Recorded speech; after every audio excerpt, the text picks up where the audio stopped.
Hey, how's it going, guys? Welcome back to another weekly market update. A lot of things to talk about for the past week.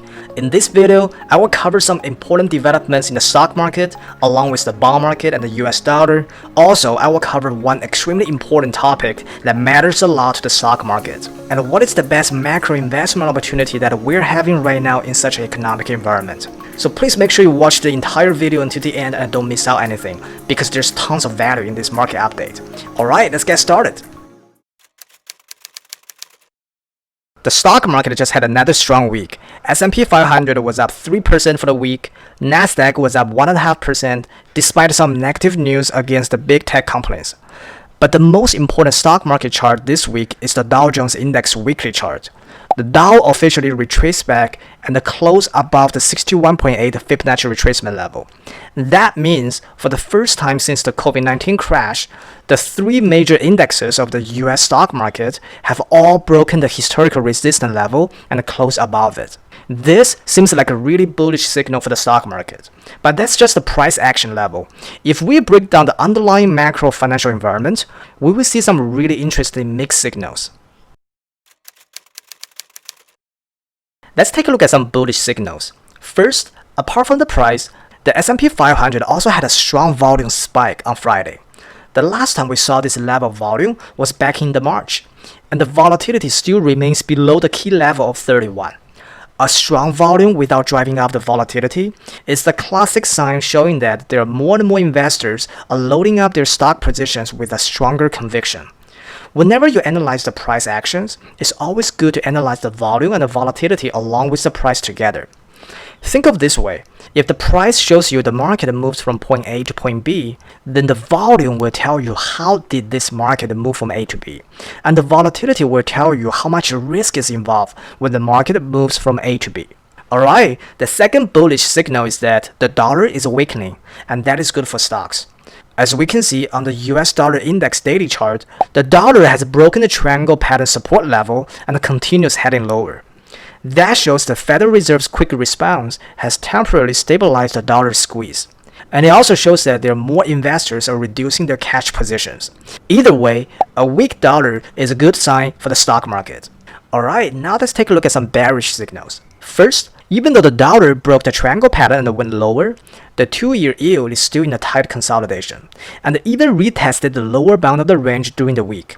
There's no sign for now showing that the 2-year yield is gonna bounce back and go higher. So the probability of 2-year yield breaking down the range and heading to zero still remains very high. And that shows the investors, especially smart money institutional investors, are still extremely cautious about this market environment, and they still believe there's a huge amount of risk behind the stock market rally. And on top of that, the second bearish signal concerns me even more than the bond market, and that is, are we truly heading into a real inflation? There's one very important thing I really want to talk about today, which is, are we truly heading into a real inflation?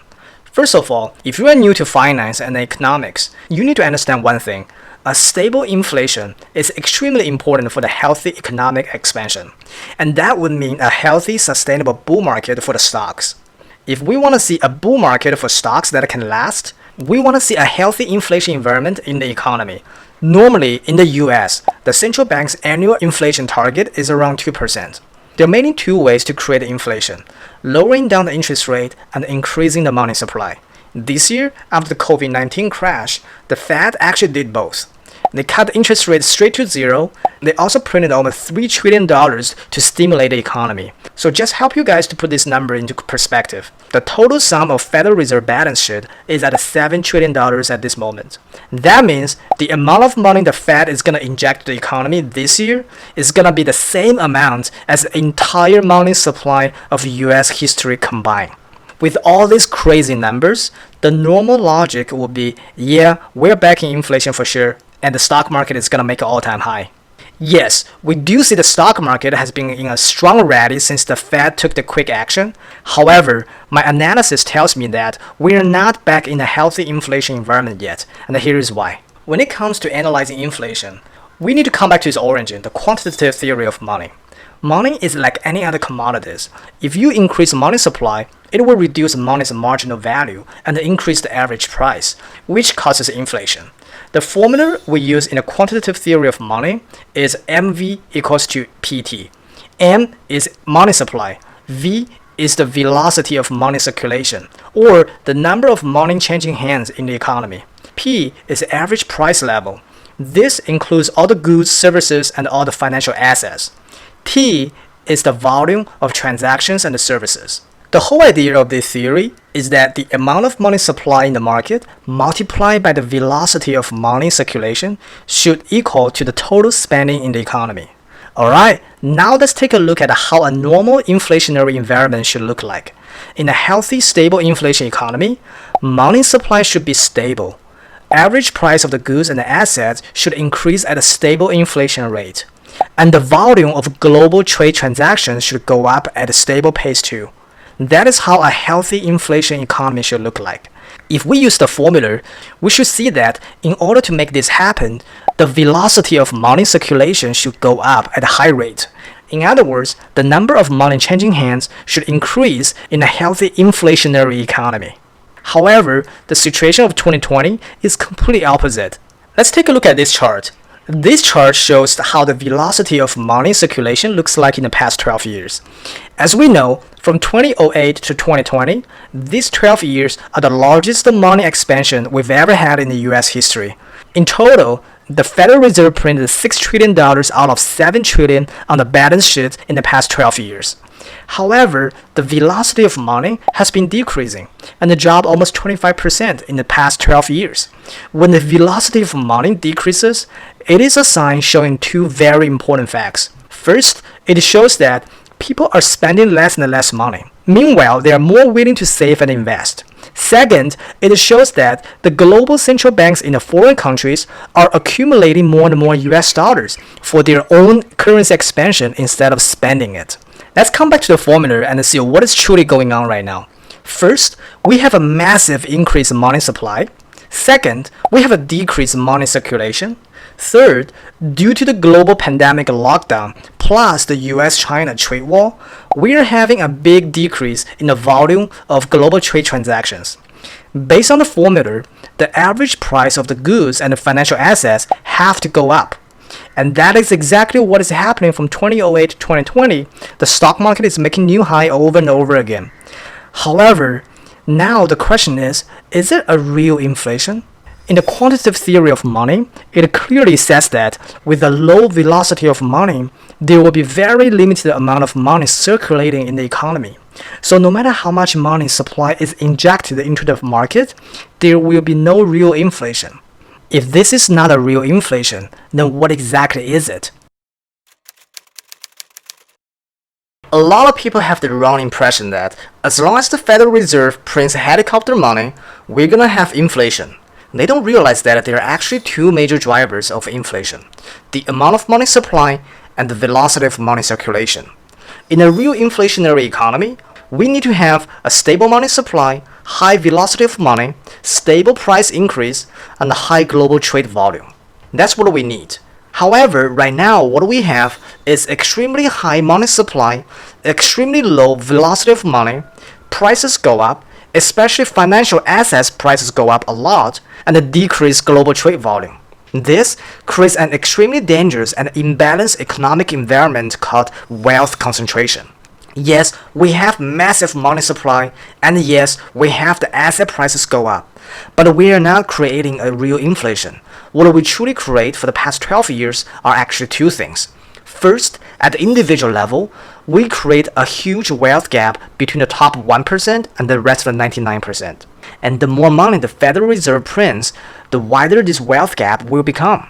For example, during this COVID-19 pandemic, while millions of people lost their jobs and their incomes, the billionaires in the US actually got $434 billion richer. Second, beyond the individual level, at the corporate level, it creates this too big to fail unfair privilege for the top companies. The majority of the benefits coming from the Federal Reserve and the central bank went to the top multinational corporations. They are leveraging to the max, taking massive risk, buying back their own shares, boosting their share price because they know that eventually if they screwed up, they can get billion-dollar bailouts from the government. On the other hand, we're seeing the small and medium business have been completely crushed, and the trend still continues. So right now, in 2020, under this cover of COVID-19 crisis, what we truly have is a dramatic acceleration of this imbalance and redistribution of wealth, and the further concentration of money in the hands of very few players, where the ordinary people and the small business are not benefiting at all. And all of this is creating what I call the worst case scenario, the financial asset inflation plus the real economic deflation. For the past 12 years, we're in this vicious circle that the more money the Fed prints, the less money it actually circulates in the economy. In order to stimulate the spending, the central bank keeps interest rate low. Saving is no longer attractive because of the low interest rate. So more and more people choose to save their money in other financial assets like stocks, real estate, and bonds. What this does is that instead of spending money plus the low interest rate, this environment provides a huge amount of cheap capital for big corporations to expand their business, doing share buybacks, and driving financial asset prices going up even further. But at the same time, the real economy still suffers. And this year makes this vicious circle even worse. The COVID-19 pandemic gets the whole world into a complete lockdown. Along with the ongoing trade war between the US and China, we're seeing a new trend of deglobalization, and that will crush the global trade volume even further. The Fed has to print even more money to meet the global shortage of dollars, and most of that money will never go back to the real economy. So now, back to the question. After the Federal Reserve prints trillions of dollars to save the market, are we truly back in the real inflation? The answer is no, we're not back in the real inflation. We're in the worst case scenario, the financial asset inflation with the real economic deflation. So now the question is, what type of investment are good for such environment when the financial assets are in the inflation, but the real economy is in deflation? For now, the best answer I can give is the gold. I believe gold is the best opportunity in this worst case scenario, and here's why. First, let's say we get out of the worst case scenario very soon, let's say for example by this year. Then the velocity of money will go back up, all the money goes back to the economy, and that will drive all the goods and the services price going up too. And then that means we are back in a real inflation environment. And in such a real inflationary environment, gold is the perfect hedge for inflation. So the price of the gold will go up. Second, if we continue staying in this worst case scenario for a much longer time, which means there will be less and less dollars circulating in the economy, then the Fed has to print much more money to meet the global dollar shortage. And on top of that, the interest rate is already zero. So the only way to stimulate the economy is to print even more money and force the bond yield to go negative. And that is also good for gold investors too. Third, apart from the inflation or deflation, we are having a trend of deglobalization. Plus, the ongoing tension between US and China is gonna escalate, and that will create a lot of uncertainties in the market. And gold loves uncertainties. So, all of this gives us a very bullish environment for buying gold. Alright, that will be the update for this week. I will definitely keep you guys updated whenever there is any important development in the market. If you are new to this channel, my name is Vic. I make videos every week to share some of my thoughts on what is going on in the financial market, and also what are the trade ideas or investment opportunities that you should pay attention to in the market. If you are interested in the world of finance and the business, and find my videos have been valuable to you, please consider subscribing. Thanks so much for watching guys, and I will see you guys soon.